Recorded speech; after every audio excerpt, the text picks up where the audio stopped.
Okay, so here we are at Ai Earthling Gallery in Woodstock. This is August 9th, 2013, and I'm preparing to give the artist talk all about the artwork that you see behind me and also the flying rainbow lasagna and some key concepts that are involved in the flying rainbow lasagna. So one of the first things I'd like to talk about is the chakras on the body and also the shape of the chakras and how that relates to the flying rainbow lasagna.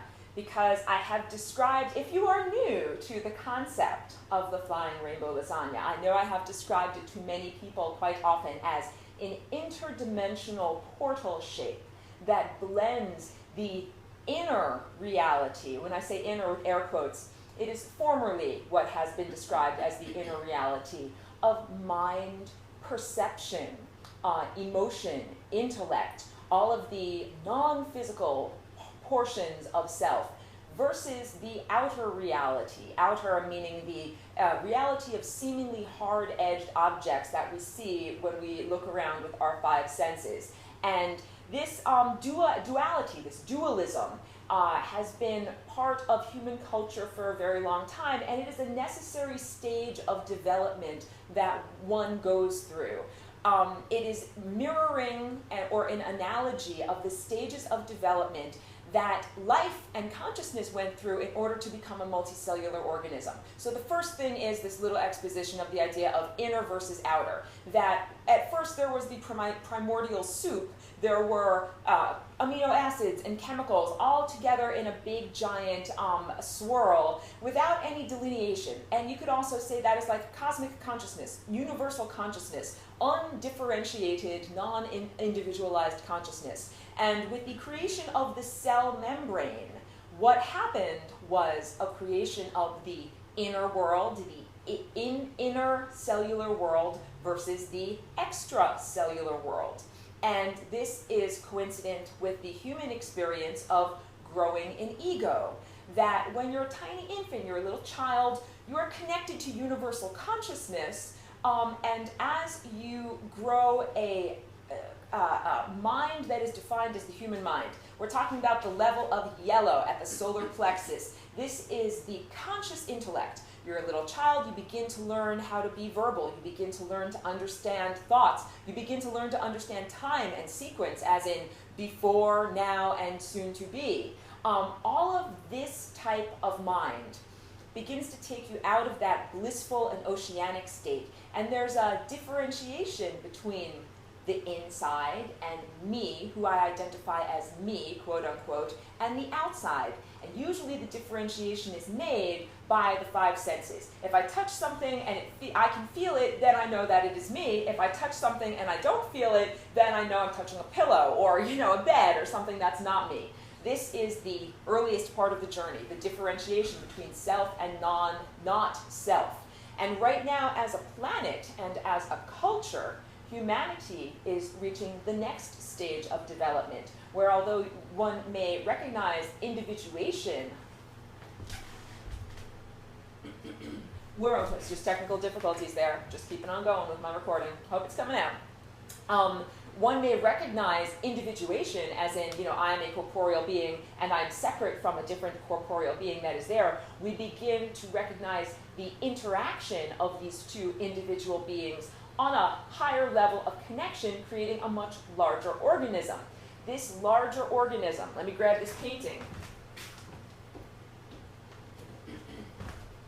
This larger organism is the planetary consciousness, and its sense of knowing is called the noosphere, Noosphere. I bring up this painting because this is called the birth of the flying rainbow lasagna, and what we have here is Earth's toroidal energy field, toroidal meaning shaped like a donut, and it is opening up to reveal the new stage of development that we're heading into, which is the flying rainbow lasagna.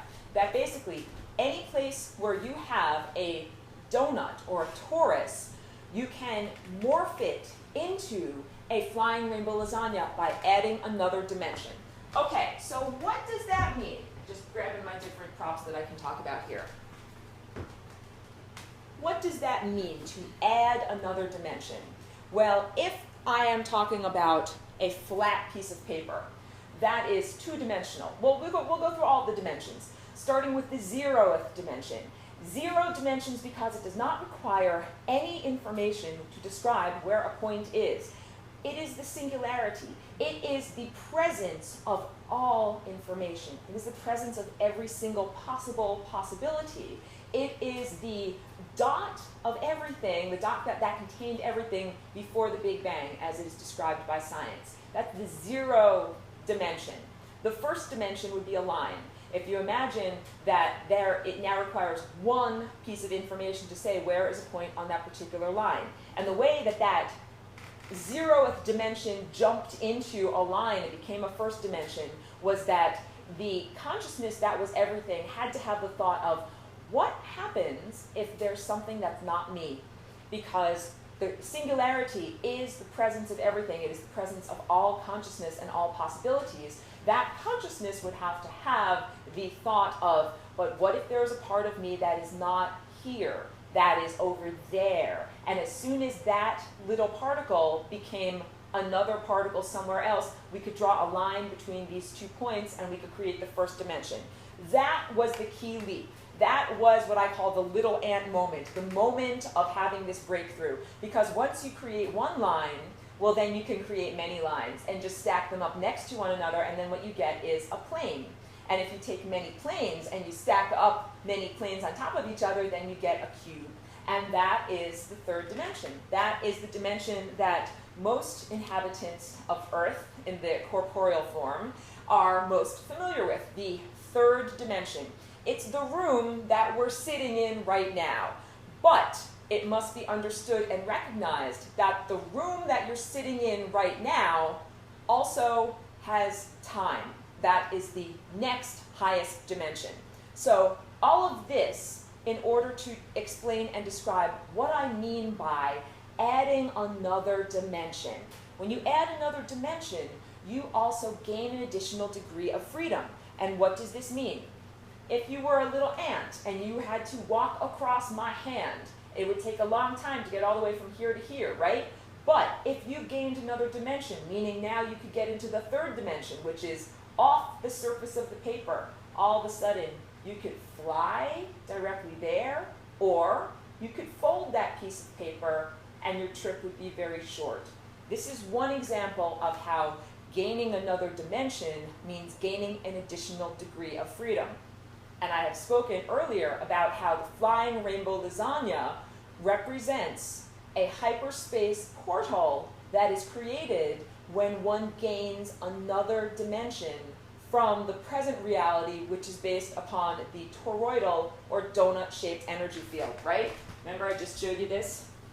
Earth's previously shaped toroidal energy field, which now has the capacity to be a flying rainbow lasagna and gain another dimension. Flying rainbow lasagna, this is a special shape because it combines the inner with the outer. So we've gone through all of this cellular history of creating a cell membrane, taking the time to delineate oneself from the rest of the chemicals and amino acids surrounding oneself, and even build oneself into a structure made of trillions of individuated cells, to then have a sense of individuation apart from the other structures that are made of trillions of individuated cells, to say, I'm me and this is all the stuff that's inside of me, in my mind, and then this is the outer world that I see with my and experience with my 5 senses. But the flying rainbow lasagna is the solution to that duality. It allows the inner and outer reality to communicate and become one seamless continuum of reality. So previously, we would say, the inner world of mind, emotion, thought, consciousness, that it's very ephemeral. It's very changeable. It is not something that is hard. It's not something that's static. It is something that is always moving and changing and shifting and morphing. And when I look at the outer world around me, I would say, this is the world. This is a table. This is the floor. This is a chair. It is what it is. It's very clearly defined, and it's not about to change. And this also parallels the scientific description of the world, where we have Newtonian physics and quantum physics. Quantum physics being the study of tiny energy and particles at a very tiny level who behave very erratically, in very unpredictable and strange ways. That's like your inner reality of thoughts. And then there's Newtonian mechanics, which is if you throw a baseball, it's going to arc like this and go across like this. Or a planet is going to be in its journey across the heavens in this way. It's very predictable, it's very stately, and it's the way that we describe the world that we perceive around us with, again, our five senses, this hard-edged reality. Well, science is still struggling as a belief system to create a bridge of understanding between these two realities, tiny, tiny, tiny, and giant, giant, giant, because things seem to behave very differently within these two realms. The flying rainbow lasagna is that bridge of consciousness and understanding between these two different realms. The realm of pure energy, the realm of your thoughts and your dreams, and the realm of the events that we experience. If you just look at it as a shape without all of that anthropomorphic information attached to it, hello, welcome, you will see that this outer edge becomes this inner edge, and that then this inner edge curves back around and becomes this outer edge.